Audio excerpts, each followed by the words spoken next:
wabarakatuh. Alhamdulillah hamdan katsiran thayyiban mubarak. Nahmaduhu wa nasta'in wa nastaghfiruh wa na'udzu billahi min shururi anfusina wa sayyiati a'malina. May yahdihillahu fala mudilla lahu wa may yudlilhu fala hadiya lahu. Asyhadu an la ilaha illallah wa asyhadu anna Muhammadan abduhu wa rasuluh. Allahumma shalli wa sallim ala sayyidina Muhammadin wa ala alihi wa sahbihi ajma'in.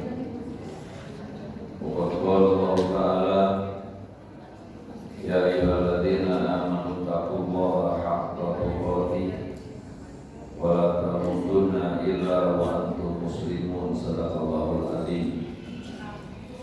Yang kami hormati keluarga besar PKM Masjid Al-Hidayah, para orang tua, para guru, para asatidzah, Bapak Ibu, calon-calon penghuni surga yang dimuliakan Allah. Pagi subuh yang berbahagia kali ini, tidak ada kata dan ungkapan yang patut kita ucapkan, melainkan kita sama-sama memanjatkan puji syukur kehadirat Allah atas izin, rahmat, nikmat serta kekuatan yang Allah berikan, sehingga alhamdulillah pagi subuh menghujung 1446 Hijriah kita bisa duduk bersama untuk silaturahim dan taklim. Harapannya semoga apa yang bisa kita lakukan pagi ini dan seterusnya masuk dalam hitungan Allah, menjadi ibadah terbaik di hadapan Allah Subhanahu wa ta'ala. Tidak lupa sholawat dan salam kita sampaikan pada teladan umat, junjungan alam Nabi kita Muhammad Sallallahu Alaihi Wasallam yang telah menuntun, membimbing, membawa kita pada jalan yang diridhoi oleh Allah Subhanahu wa ta'ala. Mengawali tadarus surat 13 ayat yang ke-20, kita buka dengan doa majelis. Tadarus ini Bismillahirrahmanirrahim. Rabbi zidni ilma warzuqni fahma Allahumma anfa'ni bima 'allamtani wa 'allimni ma yanfa'uni warzuqni ilma yanfa'uni. Al-Fatihah. A'udzu billahi minasy syaithanir rajim. Bismillahirrahmanirrahim. Alhamdulillahi rabbil alamin. Ar-Rahmanir Rahim. Maliki yaumiddin. Iyyaka na'budu wa iyyaka nasta'in. Ihdinas siratal mustaqim. Shiratal ladzina an'amta 'alaihim ghairil maghdubi 'alaihim waladdallin. Amin. Harusnya tadarus kita ayat 29, tapi kita ulang lagi dari ayat 20 surat yang ke-13 dari surat Ar-Ra'd 20 sampai 28 telah kita baca. Harapannya semoga melalui huruf ayat yang barusan kita baca menjadi wasilah pertama Allah Ta'ala jadikan kita termasuk orang yang dirindukan oleh surga Allah. Amin. kedua, semoga melalui huruf dan ayat inilah yang telah di kemudian hari membela kita atau menjadi syafaatnya, pertolongannya kepada kita semua. Dan yang ketiga, semoga kelak di kemudian hari Bapak Ibu kita semua diberi kesempatan untuk memberi hadiah buat ayah bunda kita di hadapan Allah Subhanahu wa Ta'ala. Izin setiap kali Bapak Ibu baca Al-Quran, ya paling tidak niatkan untuk 3 hal tadi: menjadi orang yang dirindukan surga, bisa mendapatkan syafaatnya Al-Quran, bisa memberi hadiah buat kedua orang tua di hadapan Allah Subhanahu wa Ta'ala. Kenapa harus diniatkan seperti itu? Karena Allah bergantung prasangka kita. Dengan niat yang baik, insya Allah menghasilkan yang terbaik di hadapan Allah Subhanahu wa Ta'ala. Alhamdulillah, calon-calon surga yang lain berangsur-angsur datang untuk bergabung di majelis Al-Hidayah Al-Hasimi. Mudah-mudahan masjid ini jadi sarana untuk mendapatkan hidayah dari Allah Subhanahu wa Ta'ala sesuai dengan namanya. Amin ya rabbal alamin. Ayat 20 dari surah Ar-Rahd, Allah berfirman, alladzina yufuna bi ahdillahi wa la yanquduna al-mitsaq. Jadi orang yang memenuhi janjinya kepada Allah dan orang yang mereka tidak melanggar janji. Ya, ibu bapak saudara, hidup itu kuncinya di sini. Mau jadi pengusaha, mau jadi pejabat, mau jadi suami, mau jadi istri, mau jadi RT RW, kuncinya memenuhi janji, kuncinya tidak melanggar janji. Karena kalau tidak memenuhi janji, suka melanggar janji, itu namanya munafik. Munafik itu yaquluna bi alsinatihim laisa ma fi qulubihim. Yang namanya munafik itu apa yang diucapkan oleh lisannya tidak sama dengan apa yang ada dalam hatinya. Itulah nifak, itulah munafik. Rasulullah Nabi kita Muhammad SAW beliau menjelaskan ciri-ciri orang munafik itu ada 3. Ayatul munafiki salatun. Ciri orang munafik ada berapa? Ada 3. Yang pertama,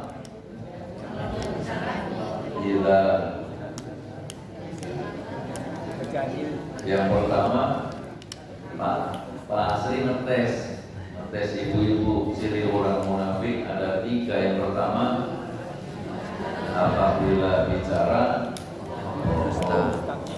apabila berjanji kalau dikasih amanah khianat. Pak Asri nanya, ibu pernah bohong nggak? Bapak-bapak pernah bohong? Pak Dodi pernah bohong nggak sama ibu? Sekali-sekali. Oh sering, jangan begitu buah. Nah jadi ciri itu ada pada saya, ada pada kita, bahwa ciri munafik itu sekali lagi ada pada saya, ada pada bapak, ada pada ibu. Maka melalui pengajian-pengajian seperti ini, bagaimana supaya kita bisa menghindari Kalau nggak bisa membersihkan, berusaha membersihkan diri dari sifat-sifat munafik, sifat-sifat ciri-ciri orang munafik. Caranya berusaha memenuhi janji, berusaha jangan melanggar perjanjian. Ibu bapak bisa lihat di surat 16. Ya, surat 16 itu surat An-Nahl, ayat yang ke-91. Allah berfirman, wa aufu bi ahdillah idza ahadtum wala tanqudul aymana ba'da tawqidiha wa qad ja'altumullaha 'alaikum kafila innallaha ya'lamu ma taf'alun. Surat 16 ayat yang ke-91. Tepatilah janji dengan Allah apabila kamu berjanji. Janganlah kamu melanggar sumpah setelah diikrarkan, sedang kamu telah menjadikan Allah sebagai saksimu terhadap sumpah itu. Sesungguhnya Allah mengetahui apa yang kalian perbuat. Nah, jadi sekali lagi Allah Ta'ala perintahkan kita, wa aufu bi ahdillah idza ahadtum. Ya, tepatilah janji dengan Allah apabila kamu berjanji. Janji kita kepada Allah Subhanahu wa Ta'ala yang selalu kita ikrarkan setelah kita menyatakan asyhadu alla ilaha illallah wa asyhadu anna Muhammad Rasulullah. Setelah kita semua mengakui bahwa Allah Ta'ala Tuhan kita, janji yang selalu kita ikrarkan, inna sholati wa nusuki wa mahyaya wa mamati lillahi rabbil alamin. Sesungguhnya sholatku, ibadahku, hidup matiku semata-mata lillah, karena Allah Subhanahu wa Ta'ala. Pertanyaannya, seperti itukah janji kita? Seperti itukah hidup kita?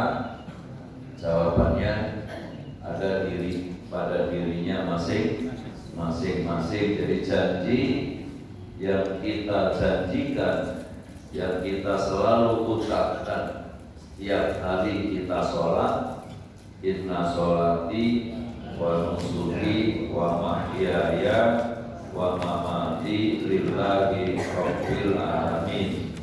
Kalau tidak salah itu ada di surah Al-An'am ayat 162 kali ya, betul, surat Al-An'am ayat 162. Qul inna sholati wa nusuki wa mahyaya wa mamati lillahi rabbil alamin. Katakanlah wahai Muhammad sallallahu alaihi wasallam, sesungguhnya sholatku, ibadahku, hidupku dan matiku hanya untuk Allah Tuhan seluruh alam. Betulkah seperti itu?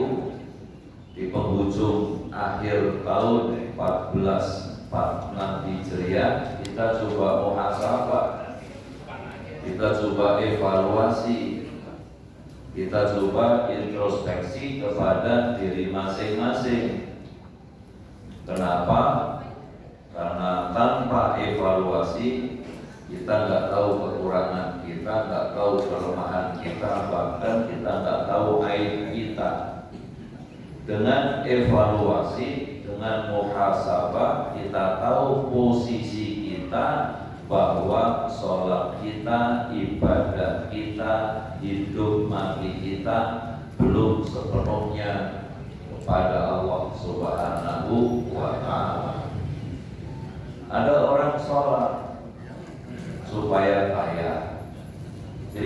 sholat itu bukan supaya kaya, sholat itu at-tawajjuhu ilallah, kewajiban kita kepada Allah Subhanahu wa ta'ala. Mau kaya, mau miskin, semua diwajibkan oleh Allah untuk melaksanakan ibadah sholat. Ibadahku, hidupku, matiku betul-betul lillahi rabbil alamin. Ini sumpah kita kepada Allah Subhanahu wa ta'ala. Dan apabila kita bersumpah, maka penuhi sumpah itu, jangan melanggar janji. Ibu bapak, kita bisa tepatin janji, tepatin janji, tepatin janji. Mau sebagai apa aja, kunci sukses itu utamanya tepatin janji.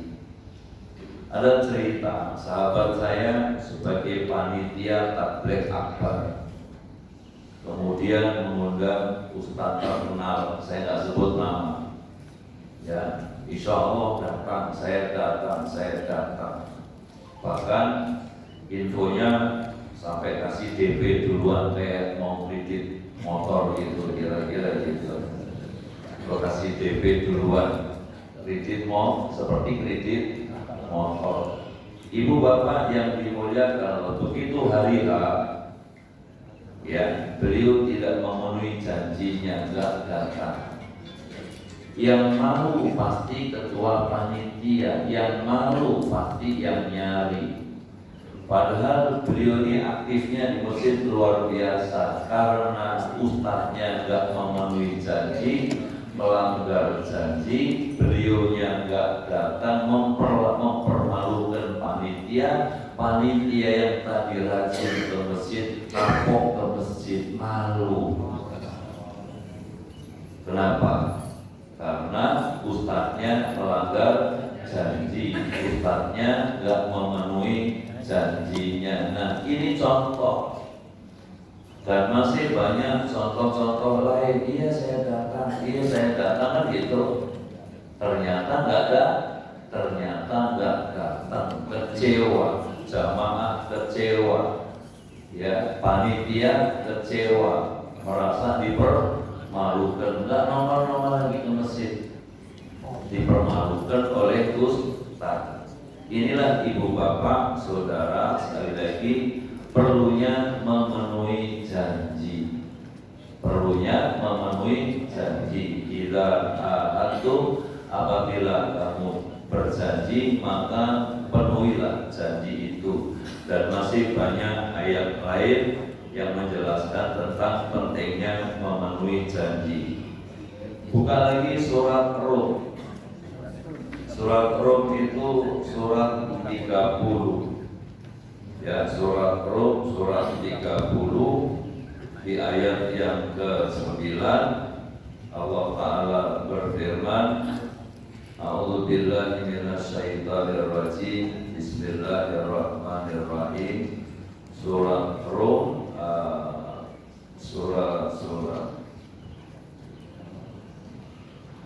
surat Rum ayat yang ke-9. Surat Rum afalam yasirun, ayat yang 9, bukan surat Rum, ayat yang ke surat 17 ayat 34. Surat 17 ayat 34, saya salah sebut tadi, surat 17 ayat yang ke 34. Di surat 17 ayat yang ke 34 Allah Subhanahu wa ta'ala berfirman, wala taqrabu malal yatimi illa billati ya ahsan hatta yablugha ashuddahu wa awfu bi ahdi innal ahda kana mas'ula. Ayat 34, dan janganlah kamu mendekati harta anak yatim kecuali dengan cara yang lebih baik, yakni bermanfaat sampai dia dewasa. Penuhilah janji, karena janji itu pasti dimintai pertanggungjawaban di hadapan Allah Subhanahu wa ta'ala. Jadi inna Innal ahda kana mas'ula, sesungguhnya janji itu akan dimintai pertanggungjawaban di hadapan Allah Subhanahu wa taala. Contoh, orang pinjam uang itu gampang. Pinjamnya gampang, mulanginya susah. Ketika ditagih jawabnya apa? Ada nggak yang begitu? Orang mana bu? Orang Solo. Ini mah calon-calon surga semua. Insya Allah Bapak Ibu berusaha memenuhi janji, karena sekali lagi janji itu akan dimintai pertanggungjawaban di hadapan Allah Subhanahu wa taala. Berat, karena apalagi bersumpah. Itu nggak percaya sama saya berani bersumpah, sampai bersumpah segala macam. Nah, ketika melanggar janji, melanggar sumpah, itu ada kafaratnya. Sebentar-sebentar bersumpah, sebentar-sebentar bersumpah, melanggar janji, itu ada kafaratnya. Ibu bapak lihat di surat 5, ya, surat 5 ayat yang ke-89, Allah Ta'ala berfirman, surat 5 ayat yang ke-89, la yu'akhidhukumullahu billaghwi fi aymanikum walaki yu'akhidhukum bima aqadtumul ayman fakaffaratuhu it'amu asyarati masakina min awsati ma tutimuna ahlikum aw iswatuhum aw tahriru raqabah faman lam yajid fasyamu thalathati ayyam dzalika kafaratu aymanikum idza halaftum wa fadu aymanakum kadzalika yubayyinullahu lakum ayatihi la'allakum tashkurun. Agak panjang nih Pak Masul, dibaca terjemahannya Pak Masul. Mic-nya udah dipegang sama beliau, Ustaz nggak disuruh-suruh gitu. Nah ini kesempatan ayat yang panjang, Pak Masul yang terjemah, monggo. Ya, surat Al-5 ayat yang ke-89. Monggo silakan Pak Ji. Allah tidak menghukum kamu disebabkan sumpah-sumpahmu yang tidak disengaja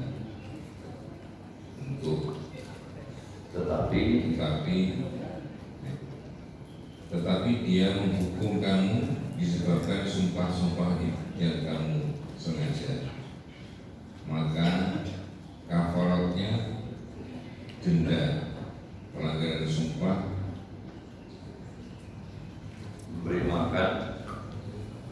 memberi makan 10 orang miskin, yaitu dari makanan yang biasa kamu makan, kamu berikan kepada keluargamu, atau memberi mereka pakaian, atau memindahkan seorang, memerdekakan seorang hamba sahaya.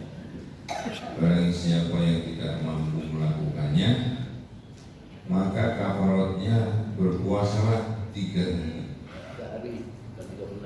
Itulah kafarat sumpahmu apabila kamu bersumpah.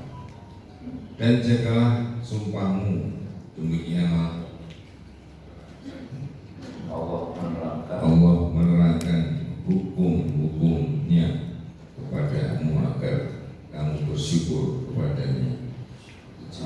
Alhamdulillah. Nah, jadi telah dibaca tadi ayatnya, kaitannya dengan kafarat, kaitannya denda. Ya, orang ini kan gampang bersumpah sampai berdagang. Gimana supaya dagangannya laku? Diiringi dengan sumpah.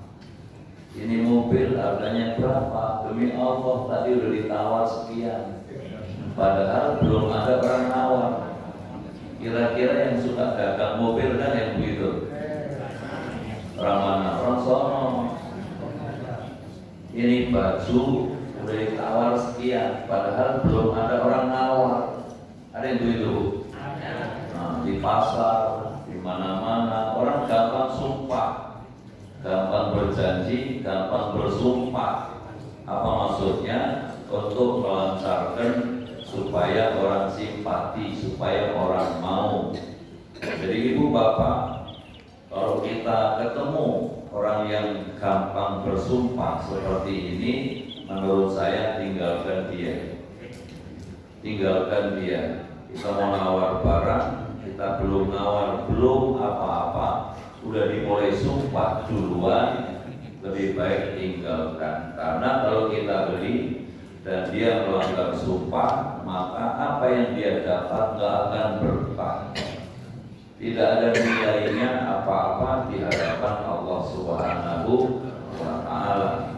Ini tadi baju ditawar sekian, ini tadi motor ditawar sekian, ini tanah ditawar sekian, padahal belum ada orang nawar sama sekali. Apa maksudnya sumpah-sumpah itu? Supaya laku dagangannya. Nah, niat seperti itu, menggunakan nama Allah Subhanahu wa Ta'ala seperti itu, orang yang melanggar janji ada kafaratnya sebagaimana disebutkan di surat 5 ayat 89 tadi. Atau ibu, kadang-kadang mulut kita ini, lisan kita itu latah ya terhadap anak, nyumpain anaknya sendiri ya, karena marah ditahan gak bisa ditahan, kemudian itu anak jatuh depan kita, itu udah larang, kita larang, ternyata ini anak nekat jatuh depan kita, ibu ngomong apa? Loh, syukurin loh, lebih parah lagi mampus loh, gak dengerin kualat loh, ada yang begitu. Orang mana bu? Orang soal orang sini mah baik-baik. Alhamdulillah, bapak nggak salah memilih ibu-ibu ini, istri yang solihah. Jadi ini kadang-kadang nggak terasa, nyumpain anaknya sendiri. Yang disumpahin bukan orang lain, anaknya sendiri. Nah, ketika kita mencabut sumpah itu, kita pernah nyumpahin anaknya sendiri, cabutlah sumpah itu. Pertama disebutkan tadi, memberi makan 10 fakir miskin dengan makanan yang biasa kamu makan. Ya, memberi makan kepada 10 fakir miskin dengan makanan yang biasa kita makan. Makannya, mohon maaf, nasi padang, makannya nasi padang, jangan dikasih 10 orang nasi uduk. Makannya ke restoran, jangan dikasih makan ke warteg. Jadi makan yang biasa kamu berikan makan kepada dirimu, kepada keluargamu. Atau kalau nggak ngasih makan, disebutkan tadi ngasih apa bu? Memberi makan atau memberi pakaian atau memerdekakan seorang budak sahaya. Kita nyari budak nggak ketemu, ngasih makan nggak bisa, ngasih pakaian nggak bisa, kemudian cari budak juga nggak ketemu. Famalam yajid, siapa yang nggak mendapatkan itu, nggak mampu untuk itu, fasyamu salasati ayam, puasa 3 hari. Puasanya bukan nyicil, puasanya 3 hari berturut-turut. Seperti kafarotnya melakukan hubungan suami istri di bulan Ramadan, puasa 2 bulan berturut-turut. Iya, puasa 2 bulan berturut-turut. Kalau nggak berturut-turut berarti ngulang dari awal. Sumpah juga begitu, puasa 3 hari itu berturut-turut. Hari ini puasa, besok enggak. Hari ini puasa, besok enggak. Itu mah puasa Daud. Kalau puasa sumpah 3 hari berturut-turut, kafarotnya melakukan hubungan suami istri di bulan Ramadan Ramadan juga 2 bulan berturut-turut. Ibu bapak yang dimuliakan Allah, itulah perlunya kenapa mesti kita harus melaksanakan janji, melaksanakan sumpah seperti yang tersebut dalam surat Hud, surat berapa tadi? Surat 13, surat Ar-Ra'd ayat yang ke-20, alladzina yanquduna bi ahdillah, orang-orang yang mereka berusaha memenuhi janjinya, wala yanqudunal mitsaq, dan orang yang tidak melanggar janji, walladzina yasiluna ma amarallahu bihi, ayat yang ke-21, dan orang-orang yang menghubungkan apa yang diperintahkan Allah untuk dihubungkan, yakni silaturahmi, wa yansawna rabbahum, dan mereka takut kepada Allah, wa yarghubuna su'al hisab, dan mereka takut hisab perhitungan di hadapan Allah Subhanahu wa ta'ala. Ibu bapak yang dimuliakan Allah, nyambung silaturahim itu cara paling gampang untuk mendapat pahala di hadapan Allah. Jadi silaturahim seperti ini, subuhnya dapat, silaturahimnya dapat, taklimnya dapat. Ini kan silaturahim itu kan subuhnya dapat, silaturahim dapat, taklim dapat. Luar biasa. Hadiahnya dapat, malah ini dicapin hadiah.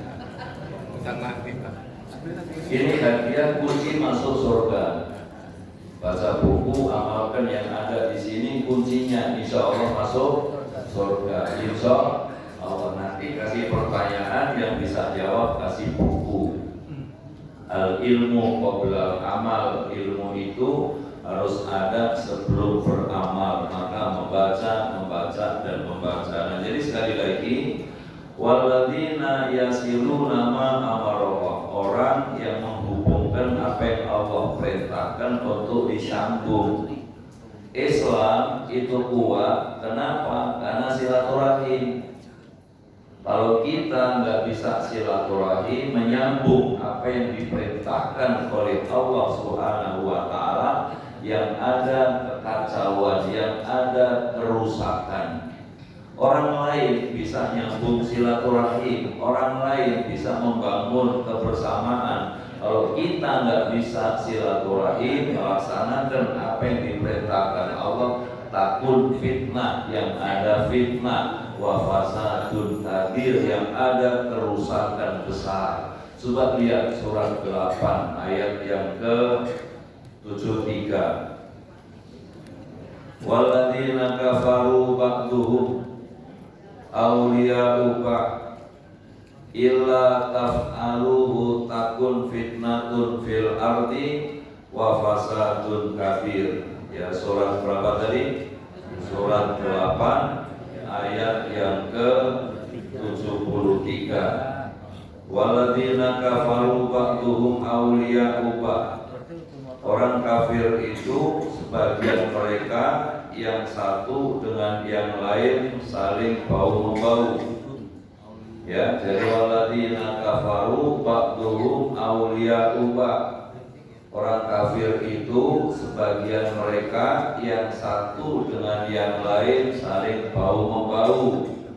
Illa taf'aluhu, jika kamu tidak bisa bersilaturahim, nggak bisa kerjasama, bau-membau yang satu dengan yang lain, takun fitnah, yang ada adalah fitnah, wa fasadun kabir, yang ada adalah kerusakan besar.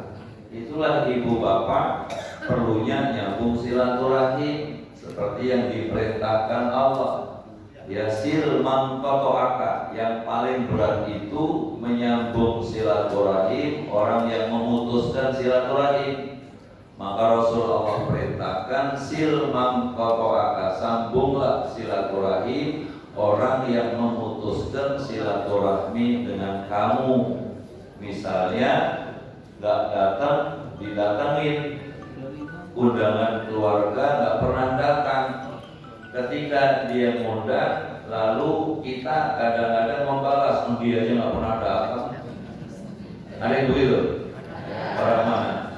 Orang Solo lagi. Yang baik orang sini, yang jelek orang Solo. Solo mana nggak tahu juga. Alhamdulillah. Nah, jadi itulah yang Allah perintahkan, menyambung silaturahmi, orang yang memutuskan silaturahmi sama kita.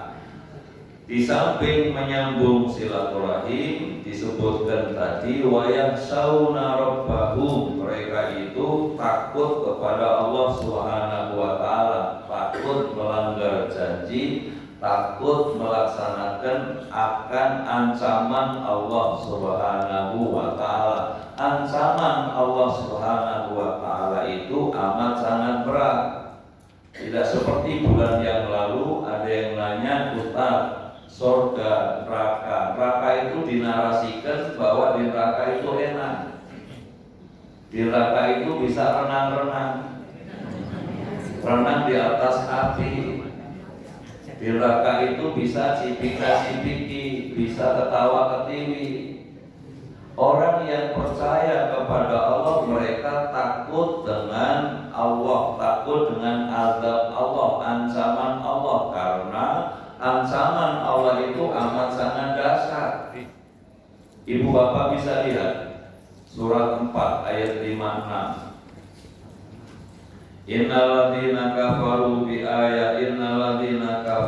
bi ayatina saufa nuslihim nar kullama nadijat juluduhum baddalnahum juludan ghairaha liyadzuqul adzab. Sesungguhnya orang yang kufur dengan ayat kami, Allah campakkan, Allah lempar ke dalam neraka. Kullama nadijat juluduhum, setiap kali kulitnya hancur diganti dengan kulit baru, hancur lagi diganti dengan kulit baru, begitu seterusnya, supaya mereka merasakan dahsyatnya azab Allah. Bisa renang-renang di atas api, gimana ceritanya? Bisa ketawa ketiwi, gimana bisa ketawa ketiwi? Sementara di neraka jahanam itu disebutkan lagi di surat 7 ayat 41, coba dilihat. Lahum min jahannam mihad wa min fawqihim ghawas. Di neraka jahanam itu tikernya api, selimutnya api. Ya, di bawah tikernya api, selimutnya juga api. Di ayat lain dikatakan tertutup rapat seperti di presto, biar cepat mateng. Kalau mateng, hancur diganti dengan kulit baru. Mateng, hancur diganti dengan kulit baru. Kalau kemarin ibu dapat daging korban di presto biar cepat mateng, setelah mateng beliin saus, beliin kecap, dimakan gitu kan. Kalau ini nggak bisa dimakan, dagingnya pahit. Yang kanibal nggak ada, mangkok doang yang kanibal. Nah, jadi ibu bapak, seperti itulah dahsyatnya ancaman Allah Subhanahu wa ta'ala. Maka orang yang menyambung silaturahim, orang yang menyambung apa yang Allah perintahkan, kemudian takut kepada ayat-ayat Allah, takut kepada azab Allah, wa yakhafuna su'al hisab, takut kelak di kemudian hari mendapat perhitungan yang jelek di hadapan Allah. Orang-orang itulah yang kelak mendapat akhir yang terbaik. Ulaika lahum uqbad, bagi mereka itu akan mendapat kesudahan yang baik. Ayat 22-nya belum, ini baru 20-21. Nah, jadi orang yang takut kepada perhitungan yang jelek di hadapan Allah, hati-hati, nggak mau melakukan kesalahan di hadapan Allah, takut azab yang diancamkan Allah. Kalau tadi jahanam di bawah api, di atas api, kita nggak bisa bayangkan. Karena panas api di dunia ini baru satu. Ya, Ibu masak panasnya berapa? Baru 100.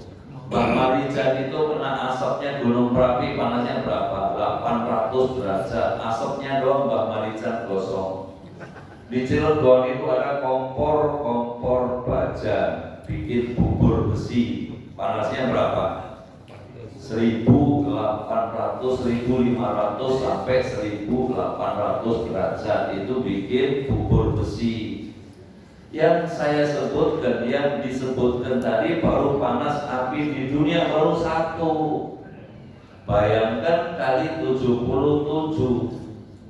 Bahkan riwayat lain mengatakan 99. Kita nggak bisa bayangkan. Panasnya nggak bisa bayangkan. Makanya kenapa kita selalu berdoa, Allahumma ajirna minan nar, gitu kan? Allahumma ajirna minan nar. Ya Allah, selamatkan kami semua dari api neraka. Karena pasti kita nggak sanggup. Maka ibu bapak narasi di luar itu nggak usah didengar. Itu narasinya orang yang ingin melemahkan semangat kaum muslimin untuk ibadah kepada Allah Subhanahu wa Ta'ala. Dinarasikan bahwa di neraka itu enak, bisa renang-renang di atas api, bisa bercanda, ketawa ketiwi. Kalau tahu yang sesungguhnya kita nggak sanggup. Kalau kita tahu kita nggak sanggup. Kalau kita melihat langsung kita nggak tega. Lihat surat 32 Amin As-Sajdah itu ayat 12. Walau taro idzil mujrimuna nakisu ru'usihim inda rabbihim Rabbana absorna wa sami'na farji'na na'mal solihan inna muqinun.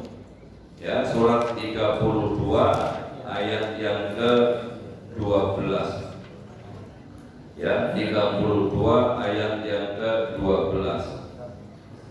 Dan alangkah ngerinya jika sekiranya kamu melihat orang-orang yang berdosa menundukkan kepalanya di hadapan Allah Subhanahu wa Ta'ala seraya berkata, ya Tuhan kami telah melihat dan mendengar, maka kembalikanlah kami ke dunia, niscaya kami akan mengerjakan kebaikan. Sungguh kami adalah orang yang yakin. Ngomong yakin setelah lihat langsung, setelah dengar langsung, minta dipulangin ke dunia supaya bisa bertobat, supaya bisa ibadah. Terlambat. Ya, janji tinggal janji, sumpah tinggal sumpah, tidak akan dikembalikan ke dalam kehidupan dunia. Yang akan dikembalikan kala kata Allah sekali-kali, tidak akan dikembalikan. Penyesalan, tinggal penyesalan. Dari sinilah saya ajak Bapak Ibu kita semua, keluarga besar Masjid Al-Hidayah, untuk berusaha memenuhi janji. Jangan ingkari janji. Insya Allah penuhi janjinya, utamanya kepada Allah, janjinya kepada sesama manusia. Kita akan diberikan ketenangan, keberkahan oleh Allah Subhanahu wa Ta'ala. Patri, ayat ini hari ini dapat 2 ayat, 20 dan 21. Sebelum kita ada undian, ada tanya jawab. Kita tanya jawab terlebih dahulu, baru nanti yang bisa jawab pertanyaan saya kasih hadiah. Monggo silakan. Kita dulu.